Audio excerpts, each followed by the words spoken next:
Hello there, my students, and you're probably coming in through the door right now. What I'm going to have you do, you'll come into the room, you're going to sign on to the school computers.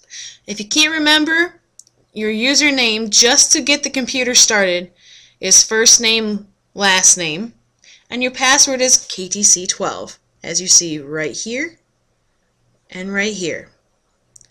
The next thing you're going to do, and this is when your computer is starting up, you're going to grab a pretest and a pencil, and you're going to complete that while the rest of your computer is booting up. Do not worry, these are not being graded. This is just to see if there's a difference from what you knew at the beginning and what you now learned towards the end. We want to see if there's some growth. Okay, so please fill that out. Okay, now that everybody is done with their pretest, this is what we're going to be going through today. We're going to be talking about how to tell an employer about yourself and asking the big question of, tell me a little bit about yourself, and say some do's and don'ts and have you think a little bit about how you would answer that. We're also going to find some information on different activities that might pertain to your major area of study. We're also going to talk a little bit about Keytrain and have you work in there, and then we're going to finish the drafts of our resumes and do a little activity that is tied into that. So, if we go back to the pretest, okay, question number 1 right here said, how would you answer this question at an interview? Tell me about yourself. That was question number 1. Question number 2, when looking for things you don't know on the internet, do you read through things or do you just try to read the little things you find on a search engine? Question 3, are you able to describe things very well, such as pictures or people? Question 4, what are the words called that describe people, places, and things? And lastly, number 5, what is the term we use for actions? Okay, it's the term that we learned in English class. Okay, everybody ready? Let's review.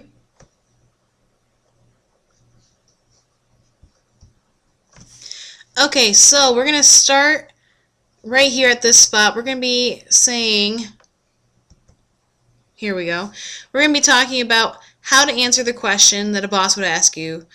And this is the big one, and you got to be careful how you say it, but the big question that they ask is, tell me about yourself.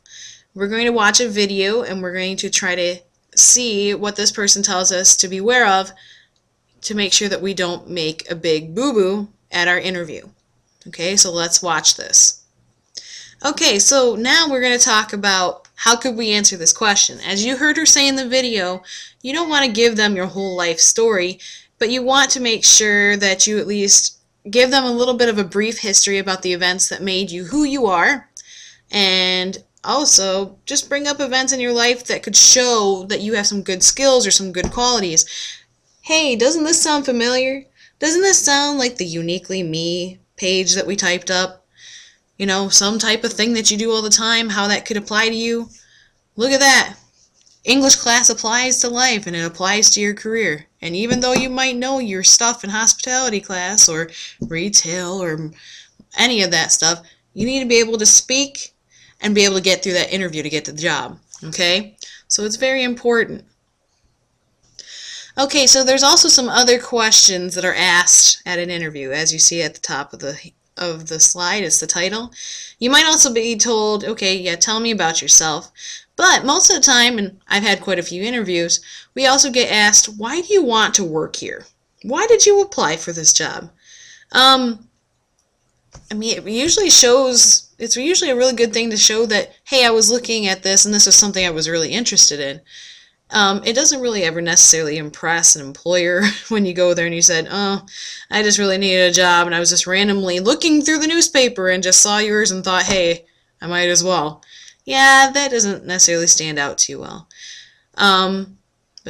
But people do understand that some people just go and get jobs out of necessity. We all do.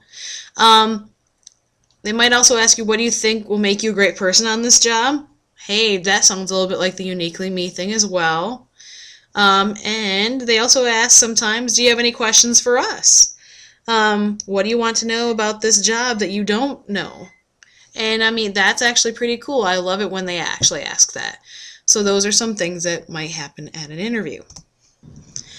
Okay, so I'm going to have you log on into KeyTrain. Okay, now I know that everybody usually forgets, so here's your login. Okay, lowercase, everything is lowercase. KTC and then a dash. The dash is important. First name, then your last name. And your password, it's all lowercase once again, KTC 2013. Please put that in. Please be paying close attention to what I just went through and attempt to log in. Okay, so we're going to be working on our resumes now. There's some people that they just really haven't gotten things in of the last 3 things, and you're coming down on a Tuesday and Thursday. There's things I have to do, and you guys are kind of getting me a little bit off track. So I'm sorry, but I'm going to have to take some time out of your day. We are going to be doing an activity where we have to put various parts of a resume into the correct location. Okay, so we're going to be looking at phrases, words, and some other items, and you're going to determine where they need to go in the resume. Okay, so it's going to look like this, but we're also going to be, when we go through our resume, we're going to try to make it look just like Miss Weber's, okay, which Miss Weber will give you an example. Okay, so here is what we're going to be working on. I'm going to give you some phrases and things like that here. You'll come on up to the front, and then you'll put them into the various parts that you think is where they have to be located. So everybody, please come on up front. Just like we did for the prefixes and suffixes activity, please come on up front. Okay, so what did you think of this activity? Was it pretty cool? Even if it wasn't, I'm sorry. Okay, but I'm going to, now at this point, I'm going to bring up a resume and want to show you what to do, because some of it's going to be using the bulleting function, which I don't even know if some of you have ever used. So if you please go to your student file, which is usually down in the bottom left corner. It's a little Windows emblem. Then go to computer. And if you let yourself click on computer, usually what you'll see is a file with your name on it. Double click in there, and what we're looking for is going to match this word right here. Okay? So please open that on up, and we'll walk on through it. Thank you. Okay, kiddos, don't know if we've gotten there yet, or if this class was so good that we actually had time to do it, but now we're going to play the game called 4 Picks 1 Word. I guess it's a phenomenon that's kind of caught on. You can blame Daniel Kidd Robinson and Miss LaFergie's class for this in the afternoon, but she got me hooked on this. There's going to be 4 pictures, and there's going to be 1 word that connects them all. So, by looking at this, can you figure out the word that connects all of these? So here's this, this, this, and this. What word would connect them all? Do you think you have it? If you said the word time, then you are correct. This is a clock. This is for keeping time the old-fashioned way, a sand watch. And here's a time bomb, and here is actually like what you would see on a job, kind of like a time clock. So very good. Here's the next one. Do you know what all of these have in common? Okay, are you ready? What do they have in common? Why? What these have in common is money. Every one of them uses money. Well, this is money. This is used for money. You have to put money in here, right? And you put money in a piggy bank. So they all deal with money. What do all of these have in common? Give you a little bit of time. Okay, so we're back. Anybody figure out what they? Anybody think they figured out what it is? If you guessed the word luck, then you are correct. Horseshoes and shamrocks have always been for luck. You always cross your fingers hoping that you will be lucky, and usually having snake eyes on your dice is a sign of luck. What do these have in common? Okay, if you guess the word produce, because this is produce, a musical instrument produces music, and factories produce negative things to the environment, but sometimes they just produce power, then you'd be correct. Next one.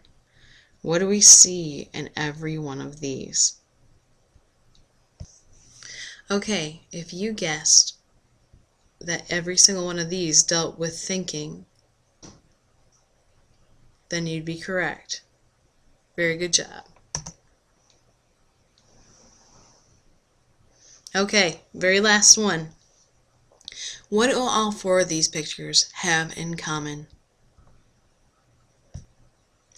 Okay, if you said that all these pictures have in common that they are all something that call, okay, whether it's these buttons in an elevator, a phone, a megaphone, or somebody yelling, all of them would be a way that you could call.